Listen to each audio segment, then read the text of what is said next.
Un truc que je voudrais vous partager parce que ça m'a vraiment fait beaucoup de bien quand je l'ai compris, c'est qu'on est nombreux à avoir la valeur respect parmi nos valeurs principales, mais qu'on le définit absolument pas de la même façon. On peut en arriver à la situation incroyable où on va par exemple tous se comporter de façon respectueuse de notre point de vue, mais ce ne sera pas perçu de façon respectueuse par l'autre. Je vous donne 4 visions différentes de la même valeur respect. Il se trouve que j'utilise également pour ce faire les 4 couleurs du disque.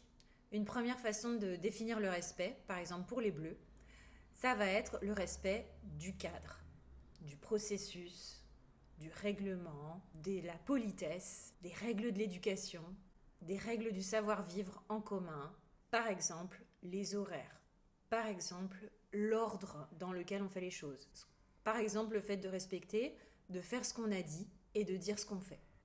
Moins il y a de cas spécifiques, mieux c'est parce qu'on confirme qu'on est dans le respect du cadre.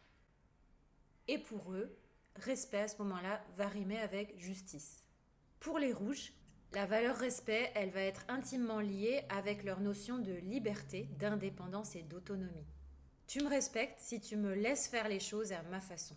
Ce qui peut être pris pour de l'indifférence de leur part est en fait, de leur point de vue, une marque de respect. Après, on a les jaunes, les originaux, les positifs, les influents, les bons communicants. Ils vont accorder beaucoup de respect à la différence, notamment la différence des points de vue. Pour quelqu'un qui a une dominance jaune dans son profil, il est important de prendre en compte l'opinion, notamment la sienne, et la différence de point de vue de tout le monde. Ce qui fait par exemple que la valeur respect du jaune, de la différence, va peut-être clasher avec la valeur respect du bleu, qui est la conformité au cadre, qui peut clasher avec la valeur respect du rouge, qui est autonomie, chacun est libre de faire ses propres choix. Sans oublier la valeur respect des personnes à dominante verte, qui va être tournée vers le respect du bien-être du collectif. Si je fais en sorte que tout le monde trouve sa place, se sente bien, contribue à même valeur, je vais respecter tout le monde. À nouveau, on peut se rendre compte que la valeur respect du collectif va trouver écho par exemple chez la valeur respect de la différence du jaune, mais va pas forcément trouver écho vers la valeur respect de la liberté et de l'individu qui sera pris pour de l'individualisme de la part du rouge. Le vert est prêt à faire des sacrifices, des compromis pour le bien du collectif si cela demande à contourner le cadre. Et là, vous avez bien compris qu'en fait, on va contre la valeur respect du cadre des bleus.